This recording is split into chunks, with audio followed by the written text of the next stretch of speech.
The story begins with a mysterious item falling onto the snowy roof of a giant house. A man who is a part of some Manhwa warriors screams out to a gold-armored sword dragon, after which we are made to witness a rather exciting battle.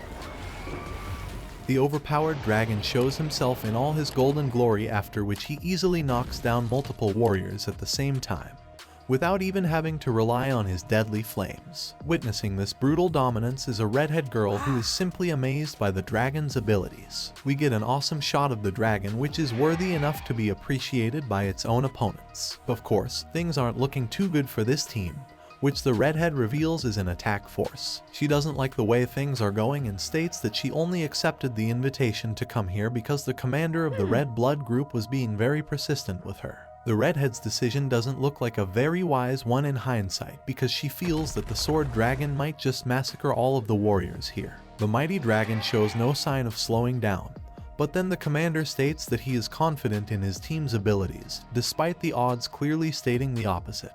The redhead is befuddled by such confidence, but at the same time, she realizes that this is just a game, so the stakes aren't as high as they normally would be in a fantasy world. The commander lays out his commands and charges at the dragon with his team, leading to a fierce and vicious battle. However, the redhead, whose name is finally revealed to be Dorothy, states that this was a huge mistake for her. She actually doesn't even care if she dies, because the only danger is for her to drop all the items she's collected so far. This makes sense for the gamer girl, because she's got a business mind, but things don't really look that good for her team. Dorothy turns into a chibi girl as the commander and his team are tail slapped by the mighty dragon as if they are just a bunch of flies. The game girl feels betrayed, because she was told that this was going to be a martial arts encounter, but has ended up becoming an outright mission against a ferocious dragon.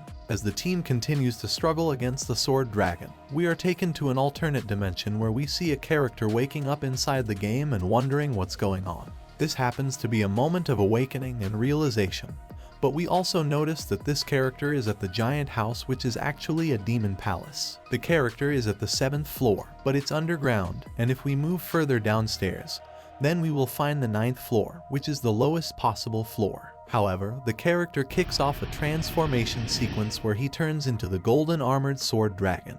We have just witnessed an origin story and learned that the sword dragon is known as the Guardian of the Abyss. On top of that, he is also the boss monster of the 7th floor. Now, we're back to the epic battle where the commander of the Red Blood group and his warriors are having their bottoms handed to them by the sword dragon despite their best intentions. We can see that the beast is capable of human thought, as he wonders why he is attacking a group of random warriors for no good reason. It's almost as if he's questioning his own existence. The battle is only going to end one way if this is how things keep going, so the commander tells his finest assassin to attack the dragon's tail, which is the primary hindrance. Of course, none of these strategies are going to work, because the dragon strikes everyone in a flash. He uses his tail once again and attacks the warriors, even ending one of them in the process. It's a rather intense scene, and the dragon celebrates his achievement. However, he comments that he's attacking the warriors against his will, and doesn't even know how to control his body. That's when an evil orb starts talking to the dragon and states that the warriors are actually his enemy. The dragon has a hard time believing this, because he has no feelings of malice towards these apparent enemies. However, any standard gamer will know that in order to make it to the 8th floor, it's necessary for a team to defeat the boss monster of the 7th floor. That boss happens to be the sword dragon, so his entire purpose in the game is to be defeated.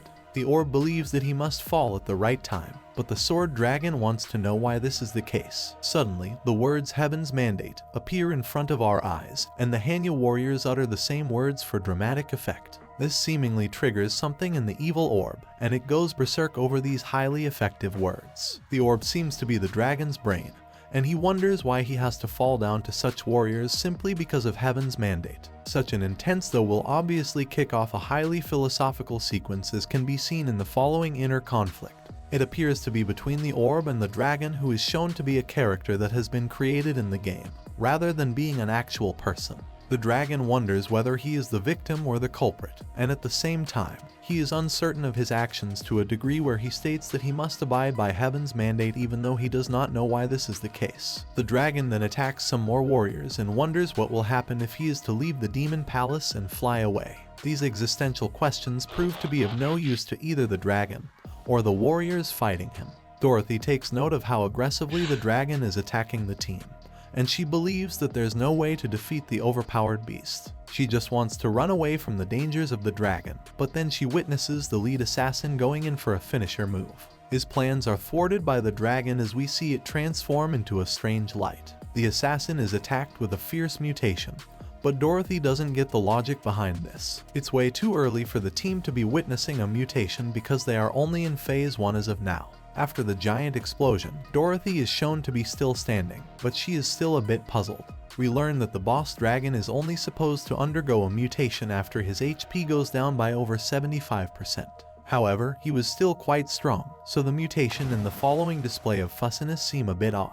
Dorothy's guess is as good as ours, because there is no clear explanation for anything that's going on. She realizes that she has to step up and take on the sword dragon, because it's definitely experiencing some kind of bug.